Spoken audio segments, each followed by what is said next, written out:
terkait dengan perbankan, posisi perbankan, perkembangan perbankan kita juga, undang-undangnya udah terlalu lama juga. Ini juga harus diubah.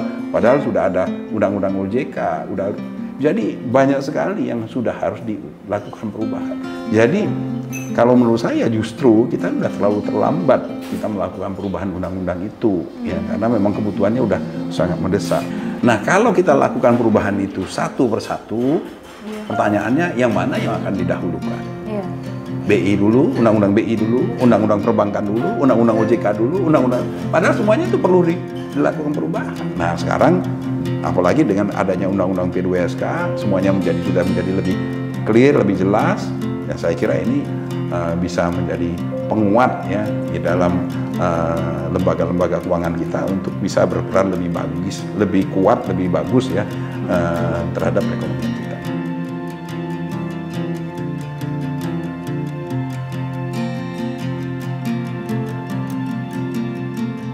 Nah Pak, Undang-Undang P2SK ini kan dianggap sebagai momentum tepat untuk mereformasi sistem keuangan kita Pak. Bagaimana pendapat Bapak terhadap hal tersebut? Ya, ini perlu dipahami sekali bahwasanya Undang-Undang P2SK ini sebenarnya sudah sangat ditunggu. Banyak yang mengatakan kok pemerintah buru-buru mengeluarkan Undang-Undang P2SK. Ya. Padahal sebenarnya bukan buru-buru, justru ini sudah terlalu lama ya kita itu membutuhkan perubahan undang-undang. Ya. Kita tahu bahwasanya perubahan di sistem keuangan kita itu berjalan sangat cepat. Ya. Kita pertama kali melakukan reformasi di sistem keuangan adalah pasca kita mengalami krisis tahun 97-98 adalah dengan mengeluarkan undang-undang terkait dengan Bank Indonesia, Undang-Undang Bank Indonesia ya, tahun 99 dan Undang-Undang Perbankan. Ya. Itu awal dari kita melakukan reformasi sistem keuangan. Dan setelah itu kita melakukan banyak sekali perubahan-perubahan. Termasuk kemudian kita mendirikan LPS, Undang-Undang LPS tahun 2004 kalau nggak salah. Kemudian kita mendirikan OJK, ya itu perubahan yang sangat drastis ya. Kalau LPS kan hanya melengkapi infrastruktur dari sistem keuangan kita, ya, kelembagaan, regulasi kita. Ya. Kemudian tahun 2011 kita mendirikan OJK, ya. Itu luar biasa, ya. Benar-benar kita mengubah, ya, karena adanya peralihan pengaturan dan pengawasan perbankan kita alihkan dari BI ke OJK, ya, digabungkan dengan pengaturan pengawasan sektor-sektor keuangan lainnya, termasuk pasar modal dan juga asuransi dan lainnya. Ya. Jadi ini adalah sebuah lompatan yang luar biasa besar, perubahan yang luar biasa besar. Nah, sementara di sisi lain, undang-undang BI-nya ya nggak banyak berubah, belum kita ubah. Ya. Nah, perubahan berikutnya adalah kemudian kita menyadari juga kita membutuhkan yang mengatur bagaimana kita berbagi peran di dalam menghadapi krisis sistem keuangan, ya, yang kita sudah punya pengalaman di tahun 97-98. Perlu sekali kita berbagi peran, ya. Siapa melakukan apa, ya, itu kemudian kita mengeluarkan undang-undang dalam mengantisipasi dan menyelesaikan krisis sistem keuangan pada tahun kalau nggak salah tahun 2016. Nah itu juga dengan ada keluarnya undang-undang terkait dengan mengantisipasi menyelesaikan krisis sistem keuangan itu juga berarti mengubah posisi dan peran dari Bank Indonesia, peran dari LPS, peran dari OJK. Jadi banyak sekali perubahan-perubahan yang sudah terjadi di fungsi dan kelembagaan lembaga-lembaga otoritas kita, baik itu Bank Indonesia, LPS dan OJK, yang termasuk juga dengan Kementerian Keuangan. Nah, semua perubahan itu belum tercover di dalam undang-undang yang ada. BI belum ada perubahannya. Ya. Padahal fungsi dan pengaturan pengawasan perbankan itu kan sudah pindah ke OJK sudah demikian lama. Tapi undang-undang BI-nya sendiri belum diubah, ya belum menyesuaikan.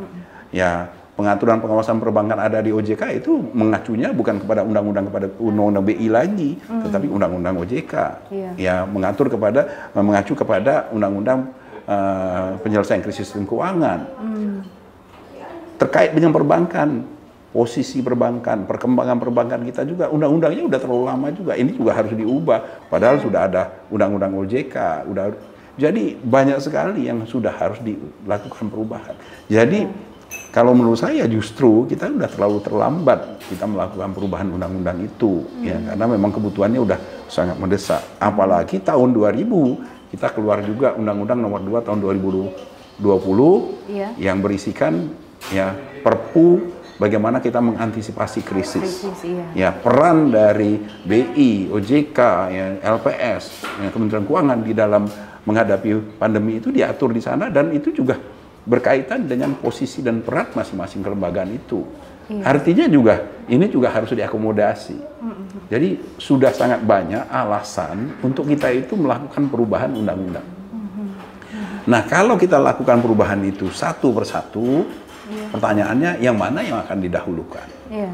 BI dulu, undang-undang BI dulu, undang-undang perbankan dulu, undang-undang OJK dulu, undang-undang, padahal semuanya itu perlu dilakukan perubahan. Nah, inilah yang kemudian kebetulan kita sudah punya pengalaman dengan Omnibus Law, ya, Cipta Kerja. Ya, ini ya bisa kita lakukan juga Omnibus Law di sistem keuangan sehingga kebutuhan perubahan undang-undang tadi bisa dilakukan secara serentak. Sekaligus juga kita bisa melakukan mengatur semua hal yang terkait di dalam suatu sistem keuangan yang baru. Jadi kita bisa dengan Omnibus Law sistem keuangan ini ya kita bisa melakukan reformasi sistem keuangan secara keseluruhan. Saya kira waktunya udah sangat tepat ya. Ini timingnya ya. Dan bicara mengenai stabilitas sistem keuangan juga Pak, dalam kaitannya dengan Undang-Undang P2SK ini kan kita juga melihat di 2023 ini tantangan perekonomiannya tuh begitu besar ya Pak ya. Tantangan global, ancaman resesi misalnya seperti itu.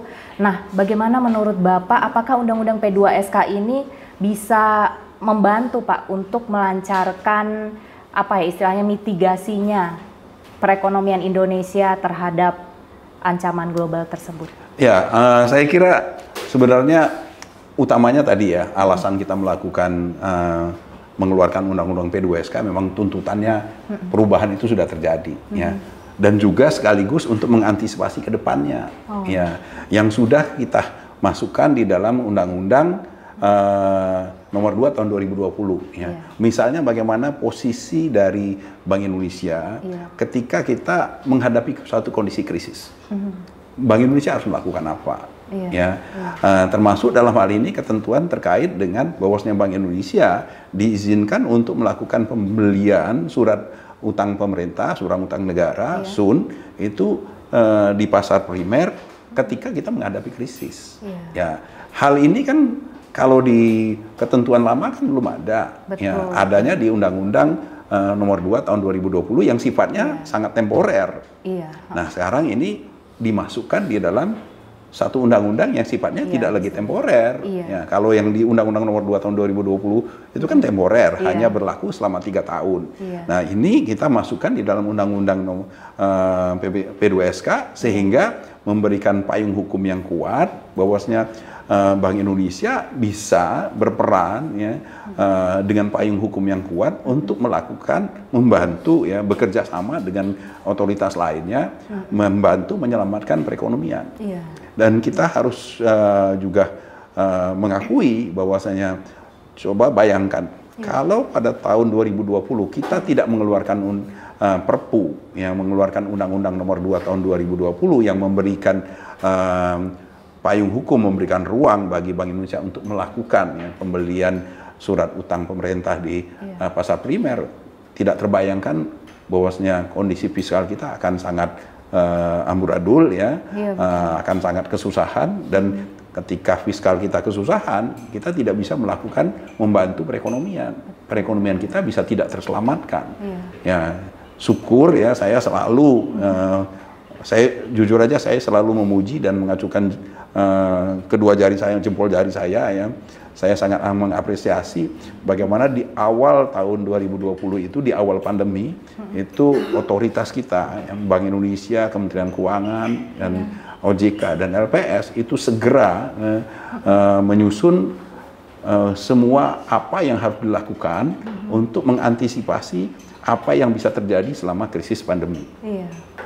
Dengan hal itulah ya kita bisa menyelamatkan perekonomian kita, dan saat ini Indonesia termasuk yang paling cepat pulih di tengah pandemi. Iya. Dan itu adalah sekali lagi adalah buah dari koordinasi yang sangat bagus ya, antisipasi dengan mengeluarkan Undang-Undang Nomor 2 Tahun 2020 itu sehingga kita bisa seperti sekarang ini bisa pulih dengan cepat. Iya, oke Pak. Nah, ini kan ada banyak sekali nih Pak poin-poin di dalam Undang-Undang P2SK, utamanya tadi yang penguatan kelembagaan, seperti salah satunya tadi yang mengenai Bank Indonesia ya Pak ya, Bank Indonesia turut memelihara stabilitas perekonomian kita.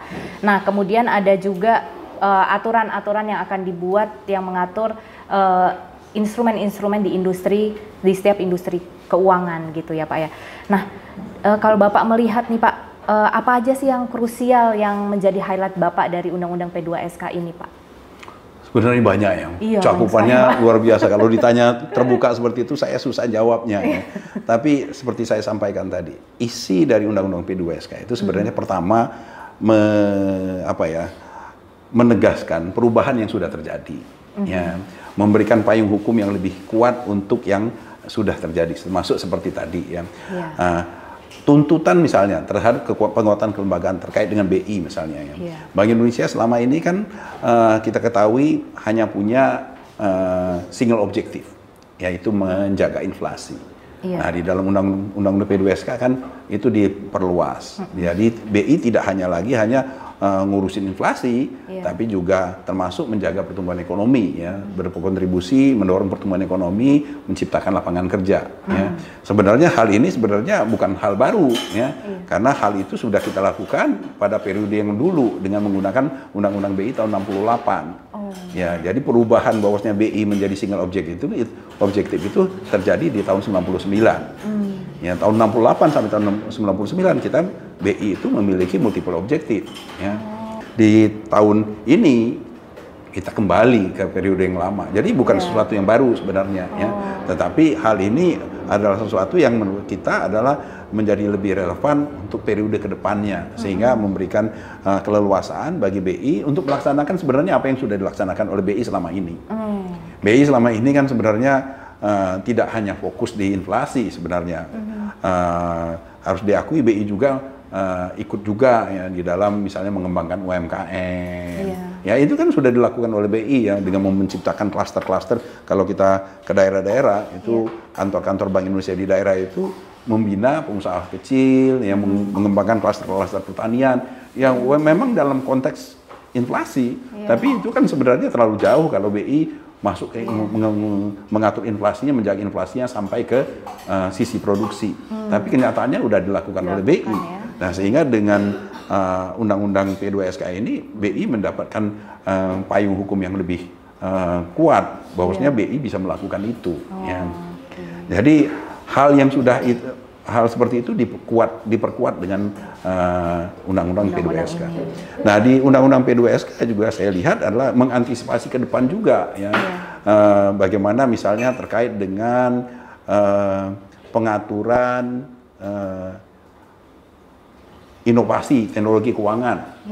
Fintech fintech itu juga sejauh ini kan kita belum punya payung hukum yang kuat untuk itu ya, karena itu memang hal yang baru. Nah, di dalam Undang-Undang P2SK itu dimasukkan bagaimana hal itu kemudian diserahkan kepada OJK untuk diatur dan diawasi agar supaya perkembangan dari inovasi sektor keuangan itu bisa sepenuhnya bermanfaat bagi perekonomian, tidak memunculkan risiko-risiko baru. Oke. Ini juga berarti kaitannya dengan perlindungan konsumen ya Pak ya? Karena seperti yang kita lihat sekarang kan udah menjamur sekali gitu di platform-platform digital mengenai transaksi-transaksi aset-aset digital, baik itu kripto, kemudian apalagi yang stable coin, apalagi itu ya Pak. Pokoknya banyak ya Pak ya, aset-aset digital itu udah menjamur gitu, dan tentunya konsumen juga perlu perlindungan yang lebih ya Pak. Dan tadi itu juga terkait dengan tugas dari OJK yang di Undang-Undang P2SK ini dikatakan bahwa terintegrasi ya Pak pengawasannya di OJK gitu untuk sektor keuangan ini. Bagaimana menurut Bapak mengenai peran dari OJK Pak? Ya, ini di dalam Undang-Undang P2SK juga sangat terlihat bagaimana upaya untuk memperkuat OJK. Ya. Kelihatan sebenarnya jumlah DGA, jumlah ADK-nya pun bertambah kan.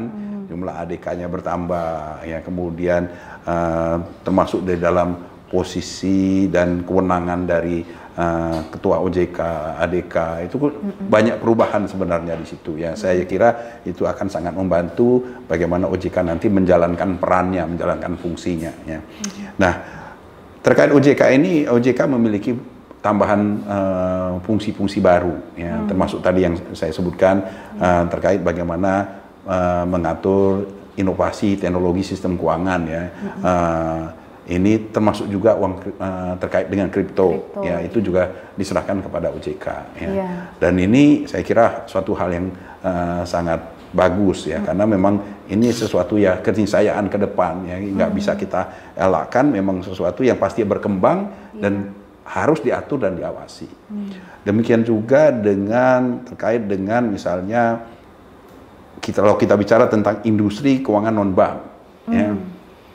Selama ini industri keuangan non-bank dikelompokkan di dalam satu deputi komisionernya OJK, cuman satu. Padahal isinya ini semua non-bank masuk di sini. Oh, begitu luasnya ada di sini. Asuransi, ya, leasing, ya, dana pensiun. Nah, sekarang ada fintech lagi di sini. Ya. Nah, jadi luas sekali. Nah, di dalam Undang-Undang P2SK ini karena terlalu lebar, terlalu besar, ini dibagi dua. Nah, ini kalau menurut saya suatu hal yang sangat bagus ya. Karena dengan demikian Deputi Komisioner OJK itu bisa menjadi lebih fokus pada bidangnya ya. Bisa lebih fokus, bisa lebih kuat juga di dalam pengaturan dan pengawasannya ya, termasuk untuk mengatur dan mengawasi bidang-bidang yang baru tadi ya. Sementara di sisi lain untuk yang seperti asuransi, dana pensiun juga karena memang sudah terpisah ya, Deputi Komisioner ya itu juga bisa menjadi lebih fokus juga untuk menjaganya ya. Karena kita tahu seperti asuransi ya, industri asuransi itu kan perlu sekali fokus ya, karena selama ini banyak permasalahan juga di situ. Iya, betul. Nah, terkait asuransi nih Pak, di UU P2SK ini juga kan disebutkan bahwa LPS nantinya akan menjamin polis asuransi ya Pak ya dari perusahaan itu. Nah, ini kan juga merupakan berarti hal yang bagus juga ya Pak ya buat masyarakat gitu, karena kan memang asuransi itu masih belum berkembang ya Pak di Indonesia dibandingkan perbankan. Jadi sektor perbankan kita lebih luas, sedangkan asuransi maupun dana pensiun itu belum terlalu dalam gitu ya Pak pasarnya. Bagaimana Bapak melihat mengenai hal ini Pak? Iya, sistem keuangan kita itu memang agak timpang ya. Kita terlalu bergantung kepada perbankan. Ya. Aset sistem keuangan kita tuh sekitar 80% bahkan lebih itu adalah aset perbankan. Perkembangan dari industri keuangan non bank ya itu sangat lambat ya. Apalagi untuk yang seharusnya bisa catch up ya, bisa mengikuti perkembangan itu seharusnya adalah asuransi ya. Asuransi itu kalau di negara-negara maju adalah sektor keuangan yang sangat besar ya. Bisa mengimbangi perbankan seharusnya. Tapi kenyataannya kalau di Indonesia ini asuransi tidak berkembang cukup baik ya. Nah, inilah yang seperti saya sebutkan tadi, dengan pemisahan ya di dalam industri keuangan non bank itu menjadi nanti terbagi dua ya. Ada Deputi Komisioner, ada dua yang mengurusi ya, yang mengatur dan mengawasi. Ini diharapkan bisa menjadi lebih fokus dan bisa dikembangkan lebih lanjut ya. Nah, di dalam pengaturan terkait dengan asuransi ini tantangannya besar memang ya. Asuransi ini mengalami permasalahan yang sangat banyak yang menggerus kepercayaan masyarakat terhadap asuransi. Iya. Ya. Banyak kasusnya. Banyak kasusnya gitu loh ya. Padahal sebagai sebuah lembaga keuangan, asuransi sebagaimana bank juga itu sangat membutuhkan trust dari masyarakat. Ya, ketika trust itu terganggu, ya industrinya susah untuk berkembang. Nah, kita harapkan ya dengan Undang-Undang P2SK ini ya, dengan adanya fokus dari OJK ya, dengan ADK yang tersendiri yang benar-benar bisa mengatur dan mengawasi asuransi, nanti diharapkan semua permasalahan-permasalahan di asuransi ini bisa diselesaikan dan kemudian kita bisa membangun kembali kepercayaan masyarakat terhadap industri asuransi. Ya. Nah, industri asuransi ini memang unik ya. Ya, salah satu yang kita soroti adalah bagaimana industri asuransi ini sendiri seharusnya dibangun dengan tingkat pengetahuan dan pemahaman terkait dengan industri asuransi yang mencukupi.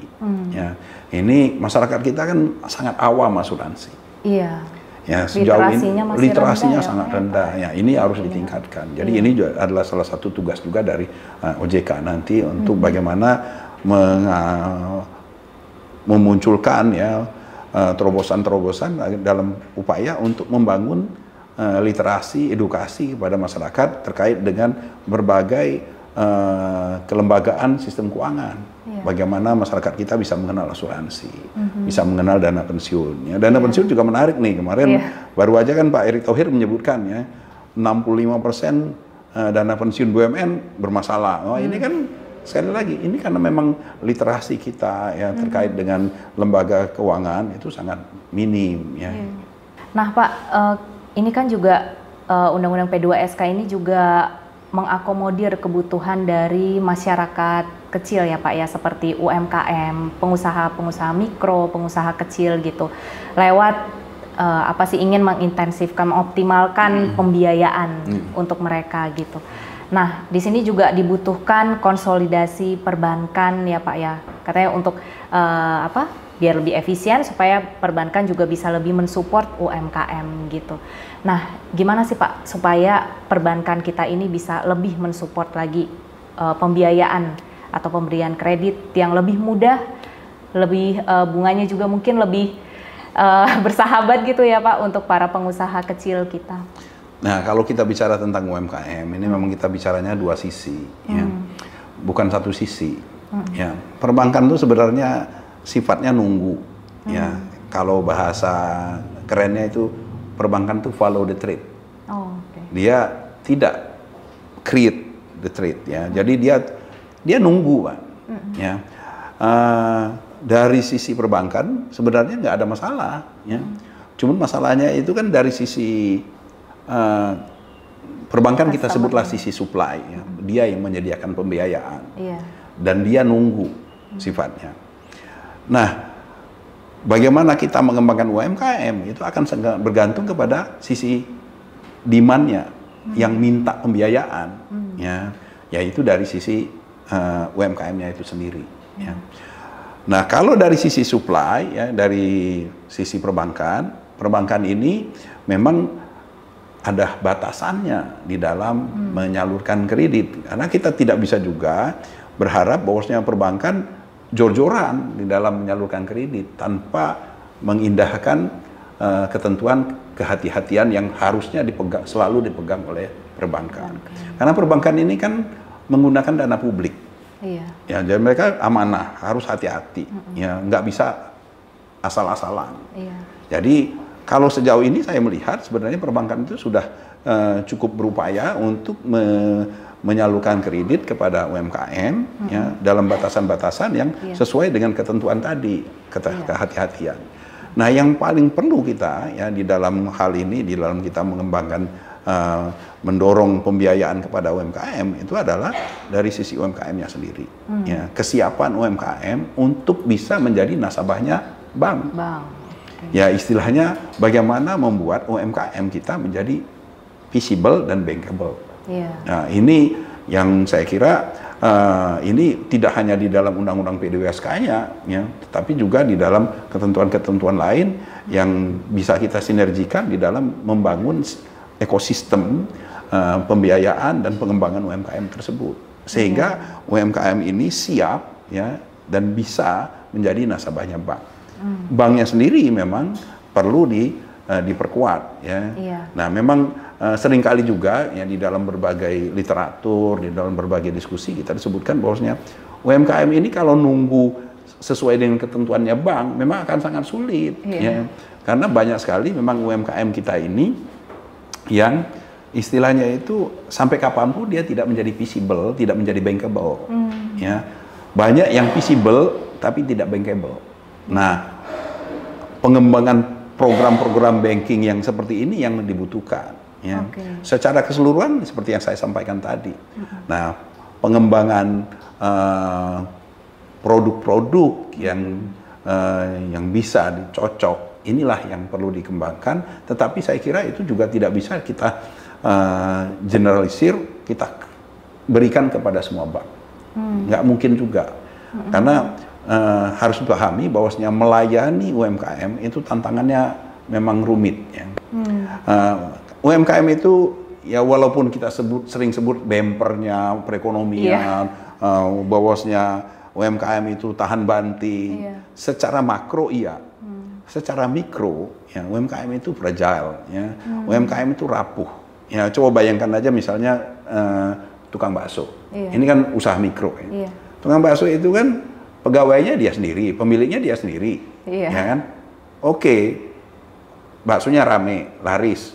Tapi begitu tukang baksonya sakit, usahanya bisa berhenti. Berarti kan risikonya gede itu. Betul. Risikonya gede. Jadi risikonya gede, dan kalau melayani satu orang untuk ukuran kreditnya berapa sih? Paling ratusan ribu atau berapa juta kan? Biaya untuk ngurusinnya dia itu secara percentage terhadap nilai kredit yang disalurkan besar. Jadi istilahnya itu di dalam penyaluran kredit UMKM itu biayanya besar, risiko kreditnya besar. Oleh karena itu memang ini harus dibuatkan program khusus untuk penyaluran kredit UMKM, dan itu tidak bisa dilakukan oleh semua bank. Bank-bank yang memang memiliki spesialisasi di dalam penyaluran kredit UMKM lah yang memang bisa didorong untuk menyalurkan kredit kepada UMKM ini. Nah, bagaimana dengan BPR, Pak? Nah, inilah yang termasuk yang menarik ya. Ada di dalam Undang-Undang P2SK yang mana kredit bank perkreditan rakyat pun diubah namanya ya. Jadi Bank Perekonomian Rakyat. Ya, tapi apa namanya? Ya, saya sebenarnya ini sebuah kritik menurut saya ya, sebuah kritik Undang-Undang P2SK yang ini tetap mempertahankan keberadaan BPR. Itu yang menurut saya ya tanggung gitu ya. Karena BPR ini semakin lama makin kehilangan perannya di dalam pengembangan UMKM terutama di daerah. Kenapa? Karena memang desain dari sistem keuangan kita sendiri sebenarnya kalau saya mengatakan menganaktirikan BPR. Ya. BPR ini kalau menurut saya adalah contoh dari ketidakadilan di dalam persaingan. Ya, kenapa begini? Ya, sederhananya begini. BPR itu desain awalnya adalah bank perkreditan rakyat untuk di daerah. Ya, dengan pemikiran pada waktu itu bank-bank umum itu tidak ada di daerah. Tidak sampai di desa-desa. Ya, makanya di desa-desa itu adanya BPR untuk melayani masyarakat pedesaan. Ya. Tetapi di dalam perkembangannya bank-bank umum apalagi di era digital sekarang ini jangkauannya udah sampai ke desa-desa sampai yang titik terjauh. Sehingga BPR yang memiliki layanan terbatas itu harus bersaing dengan bank-bank besar yang ada di daerah.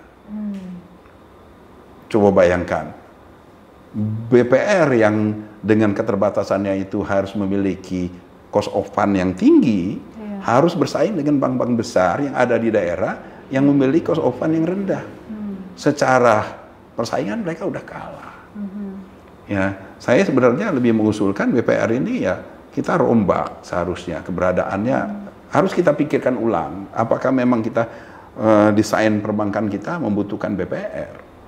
Sementara sekarang ini kita sudah tahu bagaimana jangkauan dari bank-bank besar itu sudah mencapai area-area yang seharusnya menjadi areanya BPR. Ya, tapi ini ya Undang-Undang P2SK udah terjadi ya, tinggal bagaimana kita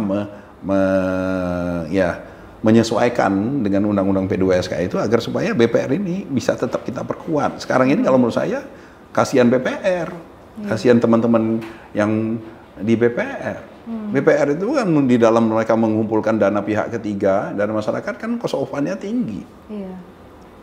Bagaimana mereka bisa menyalurkan kreditnya dengan bersaing, sementara mereka harus bersehadapan dengan bank-bank umum, bank-bank besar yang bahkan mendapatkan kredit program dari pemerintah seperti KUR, kredit yang disubsidi. Ya, kalau menurut saya persaingannya menjadi sangat tidak seimbang. Nah, lalu menurut Bapak dengan penerapan Undang-Undang P2SK ini nantinya Pak, akan seberapa besar sih Pak peranannya dia ini dalam mendukung pertumbuhan perekonomian kita Pak? Saya kira itu bergantung ya. Undang-undangnya tidak berperan, ya. Undang-undangnya ini kan hanya menjadi payung, menjadi rujukan bagaimana kelembagaan sistem keuangan itu bisa bergerak, bisa beroperasi, dan kemudian bisa berkontribusi terhadap perekonomian. Dan seperti saya sampaikan tadi, sebenarnya apa yang diatur di dalam Undang-Undang P2SK, ya, yang sebenarnya sudah berjalan selama ini kan Undang-Undang P2SK sebenarnya hanya menegaskan berbagai ketentuan yang sudah berjalan sebenarnya. Ya. Sehingga kalau menurut saya perannya ya tidak terlalu besar di dalam hal itu. Dia hanya memberikan utamanya untuk hal-hal yang baru, yang sudah berjalan ya udah berjalan. Ya, hal-hal yang baru terkait dengan kripto, terkait dengan inovasi teknologi keuangan, terkait dengan koperasi, terkait dengan asuransi, ya, itu yang akan lebih dominan, ya. Keberadaan dari Undang-Undang P2SK itu akan menjadi lebih dominan, memberikan kepastian sehingga kelembagaan yang ada di dalam sistem keuangan kita bisa bergerak menjadi lebih pasti, lebih yakin. Dan oleh karena itu saya kira ini akan menjadi sebuah hal yang mempercepat, ya, memperkuat dari kontribusi sistem keuangan kita yang sejauh ini sebenarnya sudah sangat berperan di dalam perekonomian kita. Coba bayangkan ya, selama pandemi ini kan sebenarnya terlihat bagaimana keberadaan sistem keuangan kita, ya, yang stabil dan kuat itu mampu menjaga perekonomian kita. Coba bayangkan misalnya, ya, kalau selama pandemi, ya, OJK tidak mengeluarkan ketentuan terkait dengan kemudahan melakukan restrukturisasi kredit. Wah, itu bubar deh perekonomian kita. Betul. Ya, ini karena kelembagaan keuangan kita, perbankan kita kuat, sistem keuangan kita stabil dan sehat, kemudian dengan arahan otoritas yang tepat, ya, perekonomian kita bisa terjaga. Nah, sekarang apalagi dengan adanya Undang-Undang P2SK, semuanya sudah menjadi lebih clear, lebih jelas. Ya, saya kira ini bisa menjadi penguat, ya, di dalam lembaga-lembaga keuangan kita untuk bisa berperan lebih bagus, lebih kuat, lebih bagus, ya, terhadap perekonomian kita. Oke Pak, nah terakhir nih Pak, apa sih harapan Bapak terhadap implementasi Undang-Undang P2SK ini ke depannya? Ya, harapan kita ya tentunya semuanya berjalan dengan baik, ya.